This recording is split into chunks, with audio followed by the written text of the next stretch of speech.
Hello, scissors এবং কোম্ব একসাথে ধরা এবং ব্লো ড্রাইংয়ের বিভিন্ন টেকনিক্স অনুশীলনের সেশনে আপনাকে স্বাগত।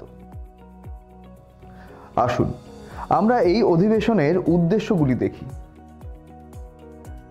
এই সেশনের শেষে আপনি পারবেন সিজার্স এবং কোম্ব একসাথে ধরার অনুশীলন করতে, ব্লো ড্রাইং পদ্ধতি অনুশীলন করতে, ব্লো ড্রাই করার সময় সাবধানতা অবলম্বন করতে। সিজার্স এবং কোম্ব ধরা এবং ব্লো ড্রাইংয়ের টেকনিক অনুশীলনের জন্য প্রয়োজনীয় টুলস এবং মেটেরিয়ালগুলি হল বারবার সিজার, শিয়ার নামে পরিচিত, টেল কোম্ব বা style comb, neck strip, round brush, sectioning clip, spray bottle,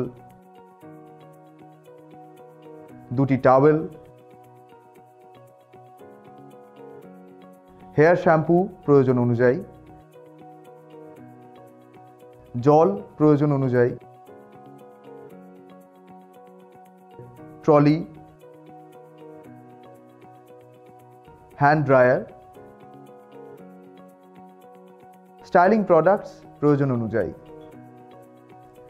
প্রথমে আসুন সিজার্স এবং কোম্ব একসাথে ধরা অনুশীলন করি। চুল কাটার সময় টুলগুলি সঠিকভাবে ধরে রাখা গুরুত্বপূর্ণ। কাঁচিগুলো সঠিকভাবে ধরে রাখার জন্য ডান হাতটি খুলুন এবং স্থির ব্লেডের ফিঙ্গার গ্রিপে রিং ফিঙ্গার রাখুন এবং ফিঙ্গার ট্যাংটিতে লিটল ফিঙ্গার রাখুন। চলন্ত ব্লেডের থাম্ব গ্রিপে থাম্বটি রাখুন। তারপর শিয়ার খোলা এবং বন্ধ করার অনুশীলন করুন। এছাড়াও শিয়ার এবং কোম্ব একত্রে ধরে রাখার সঠিক উপায় অনুশীলন করুন। আসুন এখন কিভাবে শিয়ার ধরে রাখতে হয় তা অনুশীলন করা যাক। থাম্ব গ্রিপ থেকে থাম্ব সরান, রিং এবং লিটল ফিঙ্গার্সকে গ্রিপে ছেড়ে দিন এবং আঙুলটি বিশ্রামে রাখুন। আঙুলগুলি ভিতর থেকে কার্ল করুন এবং শিয়ার ধরে রাখুন এবং চুল আঁচড়াবার সময় বন্ধ রাখুন। তারপর থাম্ব, ইন্ডেক্স এবং মধ্যমা আঙুলের মধ্যে কোম্ব ধরে রাখুন। কোম্ব স্থানান্তর করার জন্য একটি ছোট অংশ পজিশন মতো কোম্ব করুন। একবার আঙুলগুলি কাটিং পজিশনে রাখা হলে যে হাতটি অংশটি ধরে রেখেছে সেই হাতের থাম্ব এবং ইন্ডেক্স ফিঙ্গার মধ্যে রেখে কোম্বটি স্থানান্তর করুন।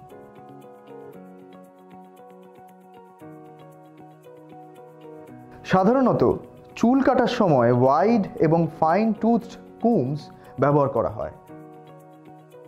ওয়াইড টুথড কুমস কম্বিং এবং পার্টিংয়ের জন্য ব্যবহৃত হয় এবং ফাইন টুথ কুমস ব্যবহার করা হয় কাটিংয়ের আগে ওই অংশে কম্বিংয়ের জন্য, যাতে আরও টেনশন দেওয়া যায়। এখানে টেনশন বলতে কম্বিং এবং একটি সাবসেকশন ধরে রাখার সময় চাপের পরিমাণ বোঝায়। সর্বদা আপনার আঙুল দিয়ে টেনশন কন্ট্রোল করুন। সমানভাবে চুল কাটার জন্য ধারাবাহিক টেনশন গুরুত্বপূর্ণ। যখন ক্লায়েন্ট চুলের প্রান্ত প্রিসিশনের সাথে কাটতে চান তখন স্ট্রেট চুলে সর্বোচ্চ টেনশন এবং কোঁকড়া চুলে শ্রিঙ্কেজ কন্ট্রোল করতে কম টেনশন ব্যবহার করুন।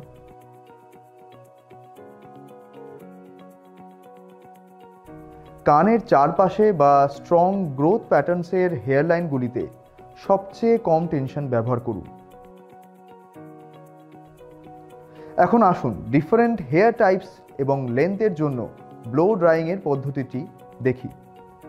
প্রথমে আঙুল দিয়ে চুলে স্টাইলিং প্রোডাক্টস প্রয়োগ করুন এবং একটি ওয়াইড টুথ কোম্ব দিয়ে কম্ব করুন।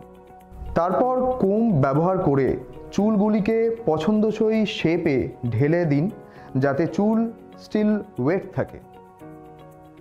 ভলিউম এবং লিফট করার জন্য একটি ছোট রাউন্ড ব্রাশ ব্যবহার করুন এবং গোড়ায় একটি মুজ বা স্প্রে ভলিউমাইজার প্রয়োগ করুন। তারপরে পছন্দসই কার্লের সাইজ অনুসারে চুলগুলি সেকশন এবং পার্ট করুন। এবার কার্লের গোড়ায় রাউন্ড ব্রাশ ঢুকিয়ে দিন। লিফটের ডিগ্রি প্রত্যাশিত ভলিউমের ধরন নির্ধারণ করে। সর্বাধিক লিফটের জন্য ব্রাশটি গোড়ায় ঢোকান এবং হেয়ার সেকশনটিকে একটি উঁচু অ্যাঙ্গেলে নির্দেশ করুন। মিডিয়াম টেনশন দিয়ে চুলকে গোড়া পর্যন্ত রোল করে নিন। ব্লো ড্রায়ার থেকে বাতাসের স্টিমকে ব্যাক ও ফোর্থ মোশনে কার্লের উপর দিয়ে ডাইরেক্ট করুন। সেকশনটি সম্পূর্ণরূপে শুকিয়ে গেলে কুলিং বাটন টিপুন এবং কার্ল ফরমেশনকে শক্তিশালী করতে সেকশনটি কুল ডাউন করুন। ব্রাশ থেকে সেকশনটি খুলে দিয়ে ব্রাশটি ছেড়ে দিন।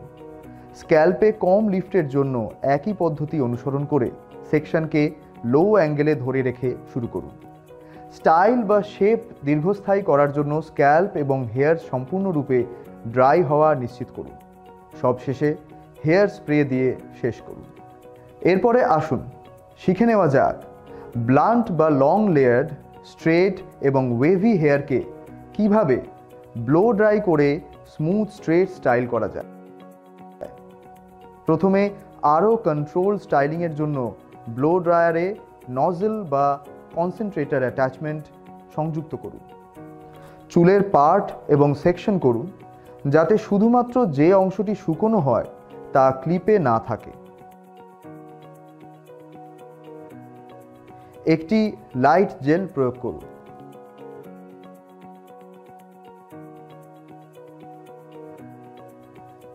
এখন 1 ইঞ্চি সাবসেকশন ব্যবহার করে ঘাড়ের নেপে প্রথম সেকশনটি শুরু করুন এবং হেয়ার স্ট্রেট এবং স্মুথ করে ড্রাই করতে একটি ক্লাসিক স্টাইলিং ব্রাশ ব্যবহার করুন। প্রথম সেকশনের নিচে ব্রাশ রাখুন এবং চুল নিচু রাখুন। 1 ইঞ্চ সেকশন নিয়ে ক্রাউন পর্যন্ত কাজ করুন। ক্রাউনের টপে লঙ্গার সেকশনে কাজ করুন। শেপ সমতল এবং সোজা রাখতে একই টেকনিক ব্যবহার করে যান। কম উচ্চতা ব্যবহার করুন।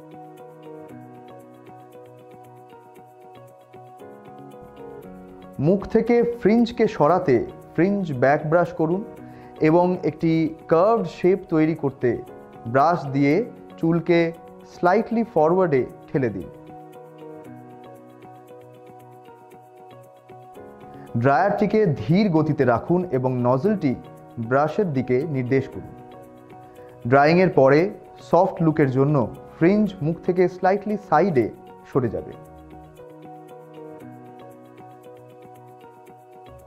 ব্লো ড্রায়ার ব্যবহার করার পদ্ধতিগুলি শেখার পরে এখানে কিছু সতর্কতামূলক পদক্ষেপ রয়েছে যা ব্লো ড্রাইং করার সময় অনুসরণ করতে হবে। ব্লো ড্রায়ারকে কখনোই এক জায়গায় বেশিক্ষণ ধরে রাখবেন না। এটি স্ক্যাল্প থেকে চুলের প্রান্তের দিকে নির্দেশ করুন। স্ক্যাল্প বার্ন এড়াতে সবসময় স্ক্যাল্প থেকে হট এয়ার দূরে রাখুন। ব্লো ড্রায়ারটি চুল থেকে প্রায় 6 ইঞ্চ দূরে পজিশন করুন যাতে ক্লোজার রেঞ্জ প্রবল তাপে চুল বার্ন হয়ে না যায়। নিচের দিকে মোশনে ব্লো ড্রাই করুন কারণ উপরের দিকে ব্লো ড্রাই চুলের অনেক ড্যামেজ করে। একই স্পটে বেশিক্ষণ ব্লো ড্রাই করবেন না কারণ হিটের কারণে ড্যামেজ হওয়ার সম্ভাবনা থাকে। ব্লো ড্রায়ার চারিদিকে নাড়তে থাকুন। যাই হোক, এটি ওয়েভ করা বা এটি চারপাশে জার্ক করবেন না। আসুন আলোচনা করা মূল বিষয়গুলিকে আরেকবার দেখে নেওয়া যাক। সঠিকভাবে কুম্ব ও শিয়ার্স ধরে রাখার প্র্যাকটিস নিয়ন্ত্রণ নিশ্চিত করে এবং মাসল স্ট্রেন এড়াতে সাহায্য করে। সমানভাবে হেয়ার কাটিংয়ের জন্য ধারাবাহিক টেনশন গুরুত্বপূর্ণ। চুলে ব্লো ড্রাইংয়ের সময় স্টাইলিং প্রোডাক্ট প্রয়োগ করুন। একই স্পটে অনেকক্ষণ ধরে ড্রাইং করবেন না। এর সাথে সাথে আমরা সেশনের শেষে চলে এসেছি। আশা করি আপনারা সিজার্স এবং কুম্ব একসাথে ধরে রাখার অনুশীলন এবং ব্লো ড্রাইংয়ের বিভিন্ন টেকনিক্স অনুশীলন সম্পর্কে ভালো ধারণা অর্জন করেছেন। পরের সেশনে দেখা হবে।